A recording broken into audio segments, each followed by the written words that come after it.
अभी का जनरेशन जो है ना, they don't want to do hard work, they want to do smart work. Hesitation सी हुई, पैल्पिटेशंस हो रहे थे Hmm. कि am I ready, is my family ready. What is the one advice you would give to your 19-year-old self? New generation है, वो उसी comfort zone में बिलीव करते हैं कि हमें तो घर पे ही बैठ के काम करना है, but there are many things जो कि ऑफिस में आकर के ही सीख सकते लेट्स आपके पास दो लोग आते हैं, एक के पास सिर्फ डिग्री है, हैं। हार्वर्ड से डिग्री लेके आया है वो इंजीनियरिंग की, एंड एक ठीक ने है। बहुत सारे प्रोजेक्ट करे हुए हैं लेकिन वो इंडिया में ही है, तो आप किसको प्रेफर करोगे? That's a tricky question to answer, but So, hi everyone, this is Arav, and this is the second episode of my podcast series. And in today's episode, I sat down with Daisy Mittal. She is the founder of a global tech firm, Cognite, the India branch. And in today's episode, we completely dropped the corporate filters. We figured out how work from home might be stunting your growth and how to get hired actually. So, if you're a budding entrepreneur or someone who is just trying to get into the industry, this episode might turn out to be a cheat sheet for you. So, let's not waste any more time, and that's Evan. Well अब यहाँ आगे let's be in the element and start करते हैं with the first very yeah. First question. बहुत basic सा question है। When you were a young kid, what was the first ever thing you build? Yeah. So I was a very active student when I was in school. और मैं हमेशा किसी भी extra curricular activities में participate करना मेरे को बहुत अच्छा लगता था। I was good in painting, I was good in dancing, और ऑलमोस्ट ऑल द इयर्स मैं अपने क्लास की मॉनिटर रही हूँ। ठीक है, तो पूरे क्लास को मैनेज करना, उनका डिसिप्लिन मेंटेन करना, क्योंकि फिर अगर मैं मॉनिटर्स डिसिप्लिन मेंटेन नहीं करते थे तो उनको पनिशमेंट मिलती थी। तो मैं इन सब चीज में हमेशा से एक्टिव रही हूँ, मुझे अच्छा लगता है, इवेंट मैनेजमेंट सब कुछ अच्छा लगता है मुझे। तो अगर मैं ऐसे देखूं तो छोटे छोटे इवेंट्स तो बहुत सारे हैं, but when I was in class 9 I guess, teachers day celebrate करना था, तो उसकी रिस्पॉन्सिबिलिटी 9th और 11th को मिलती है। ठीक है, 10th और 12th को एग्जाम किया जाता है because they have the pressure of board exams. Yes. तो 9th में मैं क्लास की मॉनिटर थी, तो ऑब्वियसली हमारा 9th और 11th में कंपेयर करें तो फिर 9th was more active batch, तो हमें दे दी गई थी रिस्पॉन्सिबिलिटी। और उसमें जो क्लास मॉनिटर्स थे, they had to divide everything कि कौन क्या करेगा, कैसे करेगा। तो that was a huge responsibility, but it was an amazing phase. बहुत कुछ सीखने को मिला। ऐसा पता चला कि बहुत सारे बच्चे जो होते हैं बहुत क्वाइट रहते हैं क्लास में, बट उनके अंदर भी बहुत कैपेबिलिटीज होती हैं। Yes yes yes. So that was a very nice experience for me. I love that. I guess at the end of the day जो पर्सनल हैबिट है या पर्सनल प्रोजेक्ट है वो ही it comes back to the present and how you build things, right? Like when you very decided true. to take the ultimate leap and build Cognite here in India, so when was that exact moment when you felt ready कि हाँ अब तो Cognite को करना चाहिए यहाँ पे? मैं ऐसा तो नहीं बोलूंगी कि कोई एक एग्जैक्ट मोमेंट आता है जब आपको क्लिक करता है कि हाँ बस सब कर लेते हैं। इट इज अ फेज जो कि ग्रेजुअली ग्रेजुअली ग्रेजुअली होता चला जाता है। तो like I was on a career break, ठीक है, बिकॉज ऑफ फैमिली। उसके बाद आई गॉट दिस अपॉर्चुनिटी कि हाँ ठीक है, बिजनेस में आते हैं, कुछ करते हैं। तो I always had this issue कि मेरे को कॉर्पोरेट जॉब नहीं करना, क्योंकि फैमिली इज माई प्रायोरिटी। ठीक है, तो दैट इज वाई मैं 8 आवर्स वाला जॉब प्रेफर नहीं करती थी। बट और जब करियर ब्रेक पे थी, तो ऑब्वियसली फील होता था कि इतना पढ़ लिया, इतना सब कुछ कर लिया, बट मैं कुछ कर नहीं पा रही हूँ। तो when I got this opportunity, फिर से मन में एक हेजिटेशन सी हुई, पैल्पिटेशंस हो रहे थे हम्म। कि am I ready, is my family ready कि मैं फिर से बाहर जाऊं और काम करूं। बट बस यही था कि बिजनेस स्टार्ट करते हैं तो थोड़ी सी अपनी शर्तों पे हम कर सकते हैं काम। Yes yes yes. ठीक है, तो that was the biggest kick कि हाँ चलो, इसमें थोड़ा सा फ्लेक्सिबिलिटी मुझे मिलेगा कि मैं अपने फैमिली को और अपने बिजनेस को एक साथ कर पाऊँ। तो that was the best opportunity I got, और फिर किया मैंने, एंड आई एम हैप्पी कि हाँ मैं कर रही हूँ। And the family is also happy कि yes, the kids are happy कि yes mamma is doing something. Otherwise उनको लगता था मम्मा तो घर पे है, मतलब उनको हमेशा लगता था कि mamma has a capability, but they were in their comfort zone कि mamma is always available. But hmm. now they are very happy and they are very supportive. Yes So yes. things are good. That's great. So जैसे कि you said कि you are a mother, the kids are happy and everything. So Yes. how is it Mm. like being a mother running a global business? मतलब पहले business संभाल रहे हैं, business में जो एम्प्लॉइज हैं उनको संभाल रहे हैं, then after that you have your kids you have to handle. So how is it being a mother Yeah. running a global business? It's tough, but at the same time, because I was able to manage both the kids, वहां पे मुझे help मिली, ठीक है, because अभी जिस generation को हम देख रहे हैं, that is a different generation, हमारे से बिल्कुल डिफरेंट है। तो बट हाँ, आई कैन को रिलेट कि हाँ ठीक है, बच्चे भी ऐसे ही बिहेव करते हैं अभी, तो थोड़ा हेल्प मिला मुझे। एंड थोड़ा टफ भी है, बिकॉज अभी का जनरेशन जो है ना, they don't want to do hard work, they want to do smart work, ठीक है। And we belong to a generation जिसमें स्मार्ट वर्क तो करना है, बट उसका बेस हार्ड वर्क हुआ करता था। So these are the challenges being faced. But yes, being a mother has obviously helped me managing the new generation in my office. You said कि smart work करना चाहती है नई generation, right? आप अपनी कंपनी में जो भी एआई आ रहा है इतना सारा, कि AI everywhere everywhere is AI, are you using that to use do smart work? Little bit, but yes, my employees are obviously using that. नहीं वो Like प्रोजेक्ट every करने के लिए। single work being assigned, yeah, every single work being assigned to them, वो अपना दिमाग कम लगाना चाहते हैं, इंटरनेट ज्यादा यूज करना चाहते हैं, ठीक है। And that is why, because demand भी है अभी एआई की, we are also, Cogna is also planning to explore that field, and maybe soon Cogna AI vertical will also come. मतलब कि जो नॉर्मल एम्प्लॉयज हैं वो तो अपना प्रोजेक्ट रिपोर्ट्स बनाने के लिए कर रहे हैं यूज, एज इन कंपनी नहीं यूज कर रही अभी एआई। अभी नहीं, बिकॉज कंपनी के जो टॉप नॉच है ना, वो सारे ओल्ड जनरेशन के हैं, तो they are not quite familiar with AI, but we are also getting trained, and जल्दी हो जाएगा, because we are very intelligent generation, तो हो जाएगा। तो बिफोर कॉग्नाइट ऐसा कोई बिजनेस आइडिया था या कोई पाथ था which you tried which didn't work out? Yes yes yes yes. अगर मैं पीछे जाऊं, तो after my marriage and after my first kid, I went on a family break, ठीक है। उसके बाद we started a company, ठीक है, जो अद्विक सॉल्यूशंस नाम की एक कंपनी है।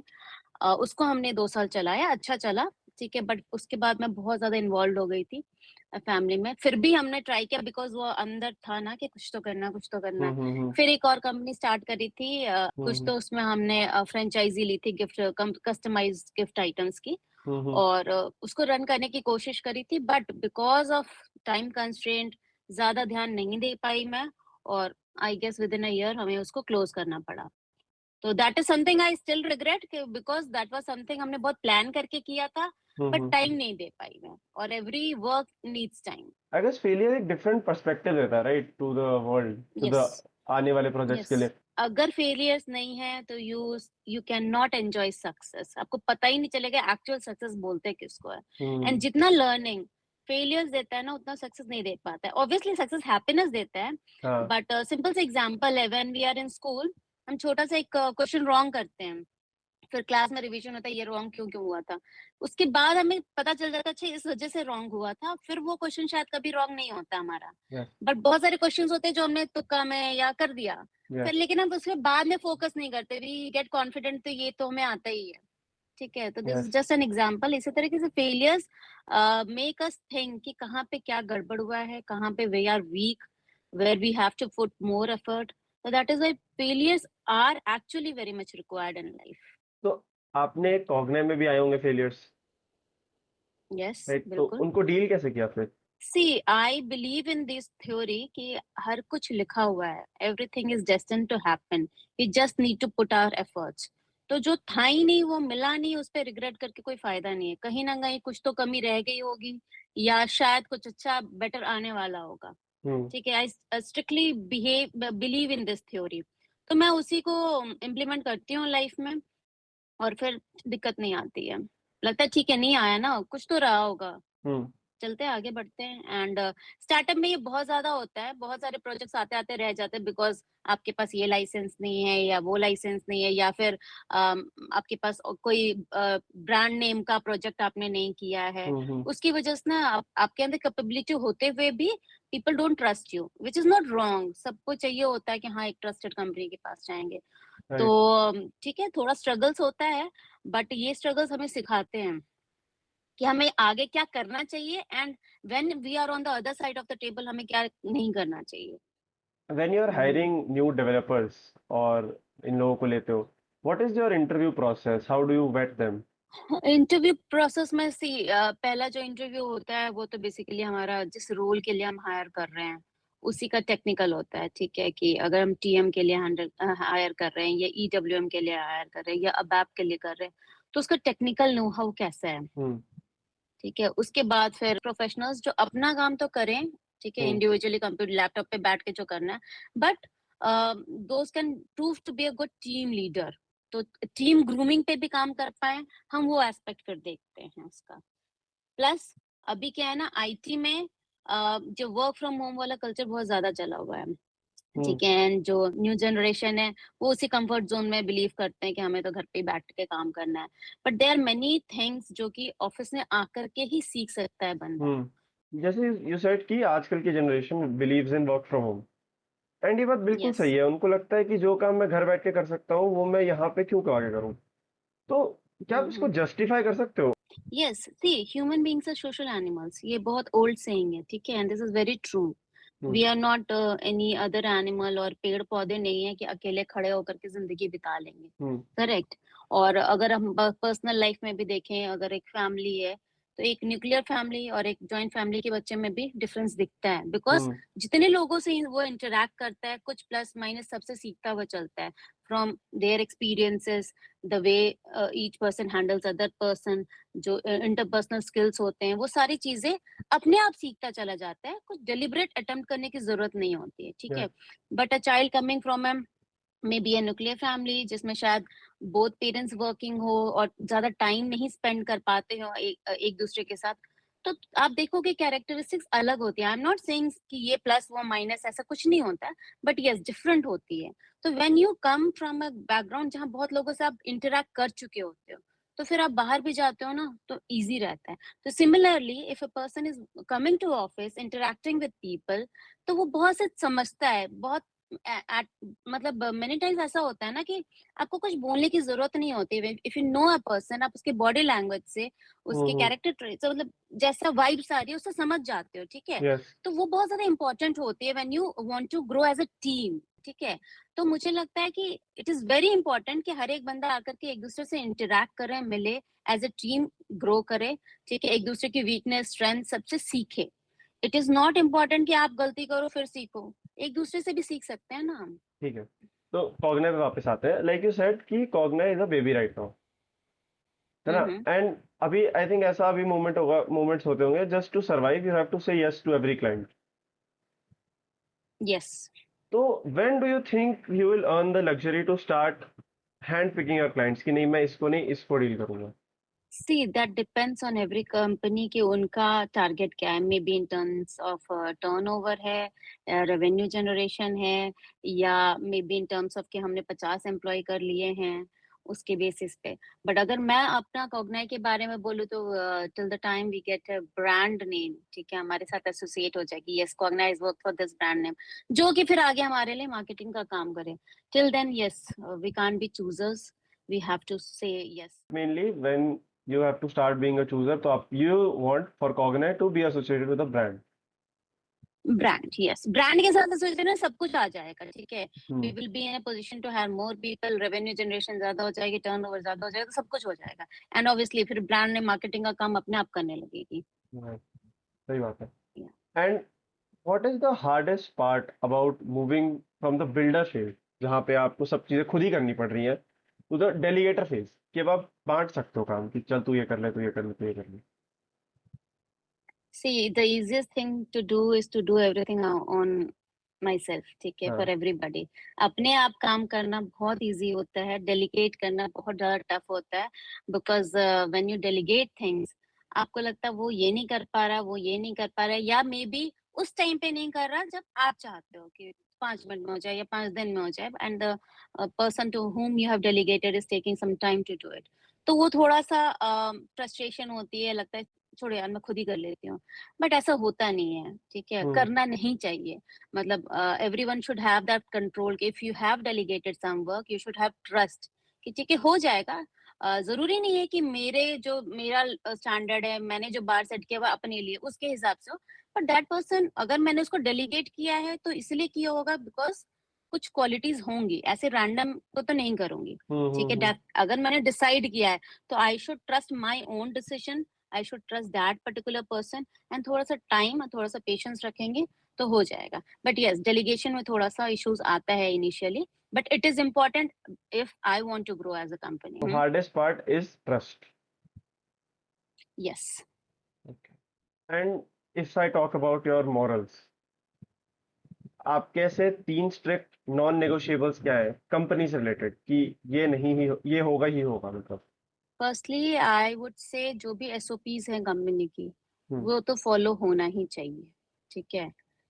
जो भी रूल्स रेगुलेशंस या पॉलिसीज जो एम्प्लॉयज को बताई गई हैं, that should be strictly followed to, otherwise कोई सिस्टम नहीं बन पाता है ऑफिस का। सेकंड, मुझे लगता है कि जो एटिकेट्स हैं, that plays a very important role. Etiquettes towards your seniors, maybe in terms of age or maybe in terms of designations, yeah, towards the female employees, yeah, even towards the office boy, hmm cleaning person, anybody। जो हमारे moral etiquettes है, जो Indian values है हमारे system में, हम्म ठीक है, वो सबको फॉलो करने चाहिए। उसका कोई, मुझे नहीं लगता कि उसको कोई बाईपास करेगा, तो I would like it, okay ठीक है।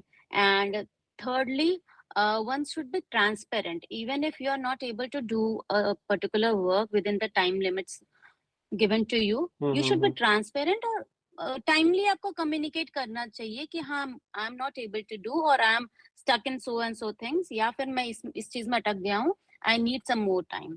ओके सो इंफॉर्मेशन देना, हमेशा अपडेट देना और ट्रांसपेरेंसी रखना इज वेरी इंपॉर्टेंट। अदरवाइज मुझे तो लगता है सामने वाला बंदा काम कर रहा है, ठीक है, hmm and if the person does not turn up with any update, that irritates me. Hmm so an update that I do not have any update, I still need more time, is also an update. So yes it's very important transparency maintain करना। आप वो कर पा रहे हो, नहीं कर पा रहे हो, you need some help, you need some time, या क्या इशू है। So this is very important. Okay. तो जैसे कॉग्नाई जर्मनी में भी है, राइट? वहीं से स्टार्ट हुआ है थिंक. यस। तो yes. European countries usually view Indian tech talent as cheap labour, ना कि स्ट्रेटेजिक पार्टनर्स. तो how yes. Much of your job is fighting these biases जो बने हुए हैं?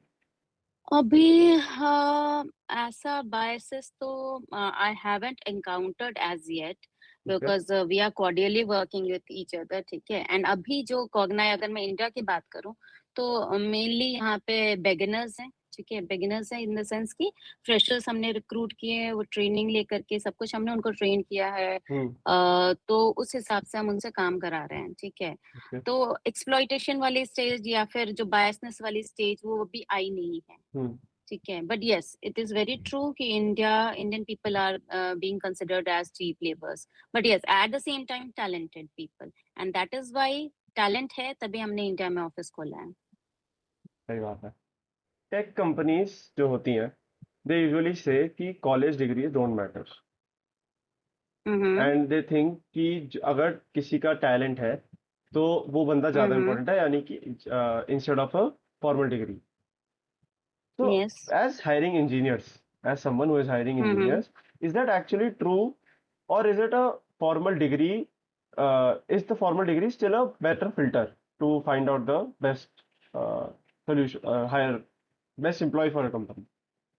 अगर मैं कहूँ तो अगर engineering and computer science IT ये वाली फील्ड में है तो यस, बट इंजीनियरिंग है मे be some other field which is not related to computer तो नो, ठीक है। Okay. तो at the same time graduation है, कुछ कंप्यूटर से रिलेटेड कुछ किया उन्होंने, कोई लैंग्वेज किया या कोई फॉर दैट मैटर कोई सर्टिफिकेट Hmm. कोर्स किया है, तो ऑब्वियसली यस, वो मैटर करता है, वो हम देखते हैं। Okay. बिकॉज बिल्कुल ही रैंडम फील्ड से आया है तो उसको सिखाना और फिर श्योरिटी होना कि उसको इंटरेस्ट आएगा, ये थोड़ा सा एम्बिगुअस हो जाता है।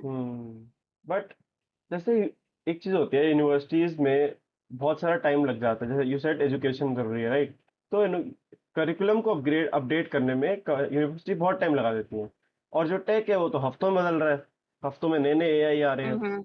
तो by forcing a student to spend 4 years inside an academic loop, मतलब हम वो क्यों नहीं कर रहे कि उनको जो नया ऑब्सोलीट टेक है सिर्फ वो सिखाएं, उसके बारे में सर्टिफिकेशन दें? लाइक यू मेंशन कि जो टेक्नोलॉजीज आ रहे हैं वो ऐसे ऐसे चेंज हो रहे हैं, fast fast fast fast change हो रहे हैं, ठीक है। तो एक बंदा एक छोटा सा कुछ कोर्स करके आ जाए टिल द टाइम वो आया शायद वो चेंज हो गया होगा ना, पर 4 साल के लूप ठीक में है, वो जो टेक पढ़ रहा है वो सही है। बट वो बेस तो बना रहा है ना, वो बेस बनाते बनाते बहुत सारी चीजें सीख रहा है, प्लस उसके पास जो डिग्री है मे बी वो चेंज करना चाहता है, या उस समय जो नया आएगा उसमें वो अडेप्ट कर सकता है, that ability that particular education teachers you. I have seen so many brilliant developers जो अभी आज तक कॉलेज नहीं गए हैं। मैं बीबीए कर रहा हूँ, मेरे खुद के कॉलेज में there are so many developers जो मेरे साथ बीबीए कर रहे हैं। दे हैव नो आइडिया, वो उन्होंने कोई इंजीनियरिंग कुछ नहीं करा, ये नहीं करा, and they are self taught.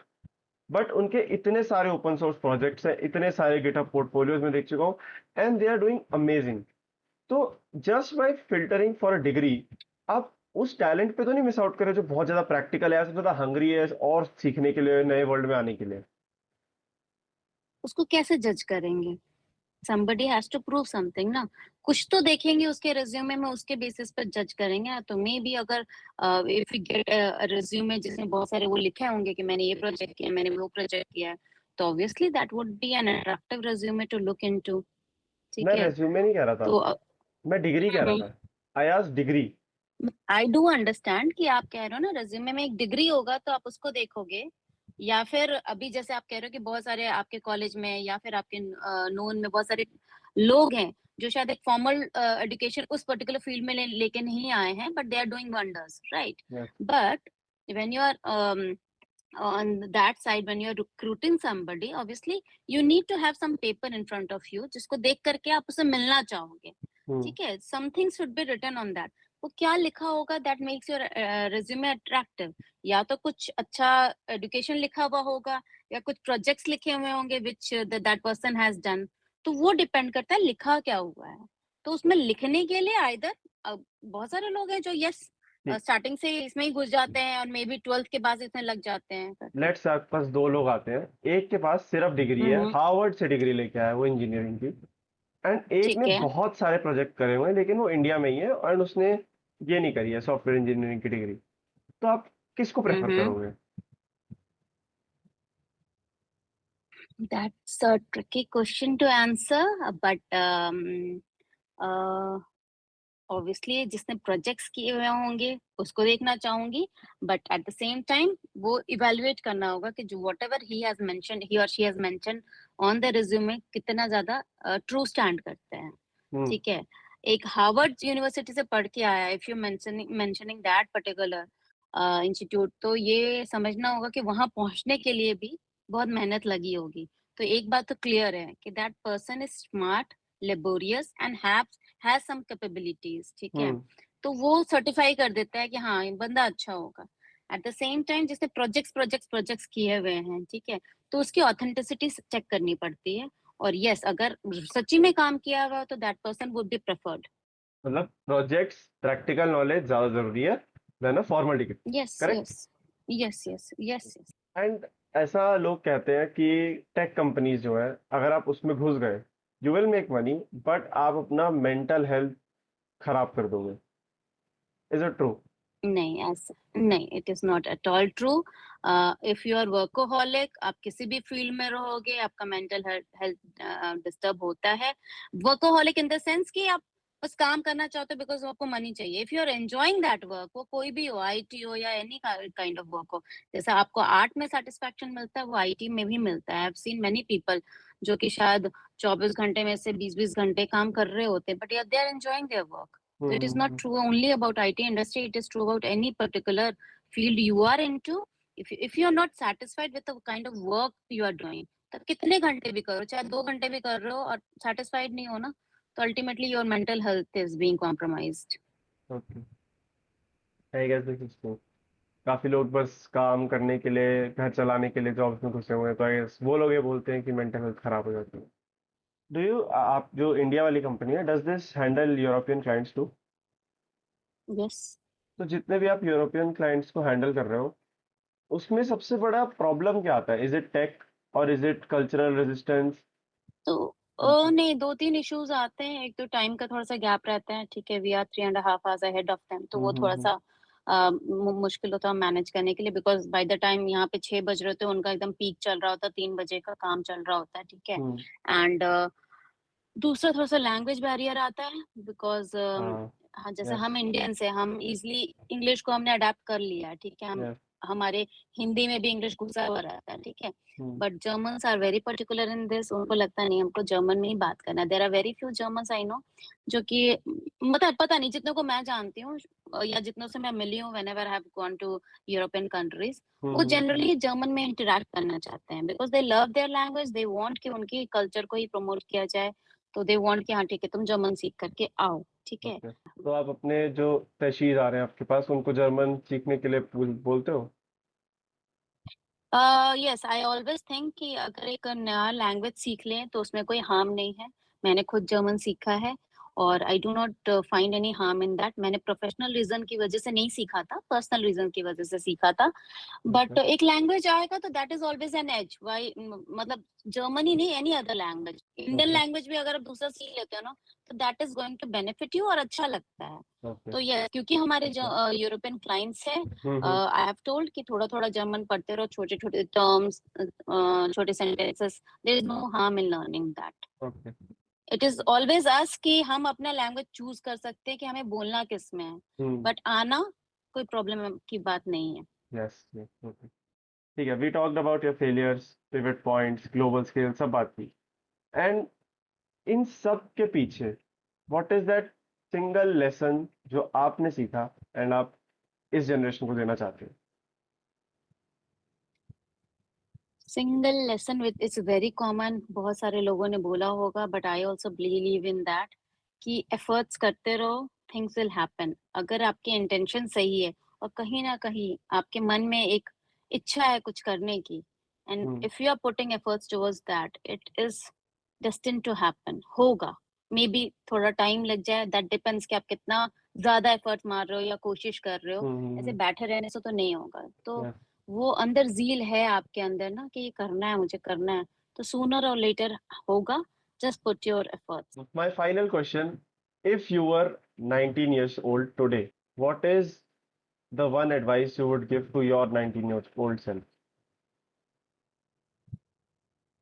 To start early, तो थोड़ा elaborate टू करना पड़ेगा। Start early, to start early in the sense बहुत सारी चीजें हैं, बिकॉज ऑफ शायद I come from a very small town, ठीक है? तो बहुत सारे एक्सपोजर्स हमारे टाइम में नहीं होते थे, और क्योंकि मैं स्मॉल टाउन में हूँ तो वहां से और भी नहीं होते थे, ठीक है? तो बहुत सारे रिग्रेट्स हैं कि हाँ ये मैं कर लेती या मैं ऐसा कर सकती थी, ठीक है? हम्म तो the moment you get an option ना, फिर ये मत, वो शाइनेस मत रखो कि हाँ अब करूँ कि नहीं करूँ। It's hmm never too late. तो Okay. अब मैं ये बिलीव करती हूँ कि ठीक है, अभी भी मुझे मिलता है ना आर्ट से, हाँ कर लेती हूँ। तो Okay. अगर 19 इयर्स के, तो मुझे जो ऑप्शंस मिल रहे थे, अपॉर्चुनिटीज मिल रहे थे, शाइनेस को अपार्ट रखो एंड जंप कर जाओ, कोशिश करो, कर लो। ज्यादा क्या होगा, एक्सपीरियंस खराब होगा, छोड़ देंगे, नहीं करेंगे, इट्स ओके। ठीक है, थैंक यू वेरी मच। आपका 1 घंटा मैंने लिया आपका, and I am very grateful. That was all of my questions. And before we end, how do we say bye in German? Auf Wiedersehen, that means see you again. Au Wiedersehen. Okay. Auf Wiedersehen. Auf Wiedersehen.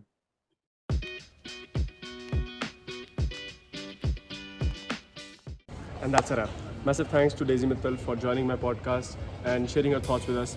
Thanks to you, the viewer, too, for watching till the end.